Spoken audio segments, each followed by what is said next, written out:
Konec maja običajno zvemo, kaj se bo tisto leto oziroma zdaj to leto dogajalo na literarnem festivalu Vilenica. Lani je bila 40. jubilejna, zdaj gremo naprej po starem vzorcu, verjetno tudi kaj novega. Vedno nas najprej zanima, kdo je nagrajenec. Žirija Vilenice se je odločila, da letos podeli nagrado Serhiju Žadanu. Gre za enega najpomembnejših sodobnih ukrajinskih pisatelja, ki ga predvsem odlikuje edinstven slog pisanja, ki na nek način združuje poezijo, prozo in tudi družbeno kritiko. Tisto, kar je morda najbolj zanimivo v njegovem delu, pa je to, da se osredotoča na življenje običajnih ljudi v postsovjetski Ukrajini, predvsem v industrijskih regijah vzhoda te države. Kar bi še veljalo izpostaviti, je to, da pisatelj ustvarja napeto vzdušje, skozi katerega raziskuje recimo teme identitete, svobode, vojne, spomina in tudi seveda probleme sodobne družbe. In kar je morda najbolj zanimivo, njegovo pisanje prihaja od spodaj navzgor in je zato na nek način zagovor nedolžnih.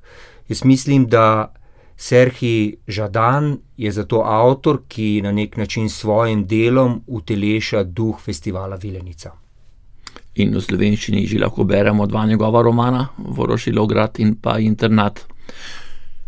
Kaj pa tema Vilenice? Zadnja leta smo nekako raziskovali krasni novi svet, bo šlo v isti smeri naprej? Res je, zdaj vsebinski festivalski fokus med letoma 2024 in 2027 se usmerja v temo krasni novi svet. Festival tako odpira številna aktualna vprašanja, povezana z izzivi, ki so pred nami in so povezana predvsem z dogajanjem v današnjem svetu. Letošnji festival pa bo potekal pod geslom Fluidnost identitet in bo v bistvu raziskoval vprašanja večplastnih, gibkih in spreminjajočih se identitet v sodobnem svetu. Tisto, kar pri tem najbolj pomembno, je to, da posebno pozornost namenjamo avtorjem, ki ustvarjajo med različnimi kulturami in tako na nek način s svojim delom obravnavajo te teme selitev, večjezičnosti in kulturne pripadnosti, pa tudi seveda izkoreninjenosti in medkulturnega dialoga. Kaj pa slovenski avtor v središču? Avtorica, ne vemo še kdo bo. Slovenski avtor v središču je letos Tone Škrjanec. Tone Škrjanec je verjetno precej poznan avtor v slovenskem prostoru in je objavil do sedaj 11 samostojnih pesniških zbirk in 3 izbore. Tisto, kar verjetno najbolj določa njegovo poezijo, je čudnost vsakdana, ki ga Škrjanec ubeseduje na zelo samosvoj, mestoma tudi zelo čuten način. To počne z nenavadnimi, tudi duhovitimi podobami. In zato sem mnenja, da je pravzaprav njegova poezija tudi topla in dopušča vsemu, da je to, kar je.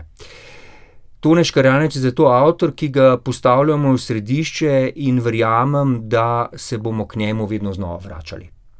Verjetno res. Kaj pa izpostavljena tuja književnost?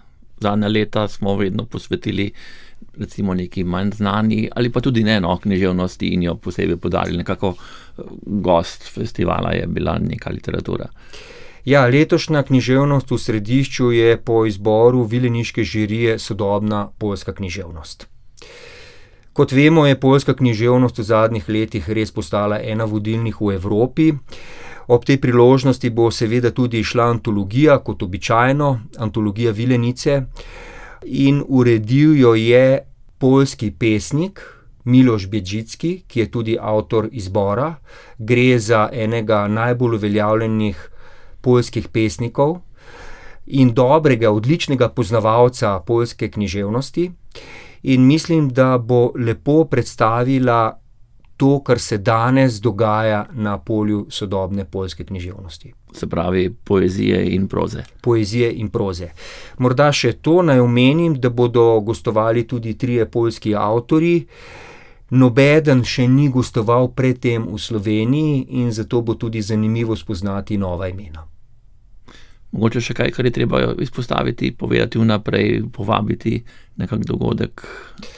Mislim, da je program Vilenice jasen, vedno se začne v Kopru s predstavitvijo avtorja v središču, nadaljuje z osrednjim potem dogodkom, ki je zdaj običajno v Cukrarni v Ljubljani, to je srednji dogodek v Ljubljani, in pa seveda podelitev v jami.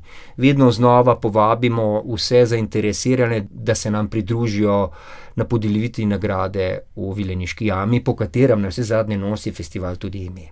Torej Vilenica. Kristal še obstaja?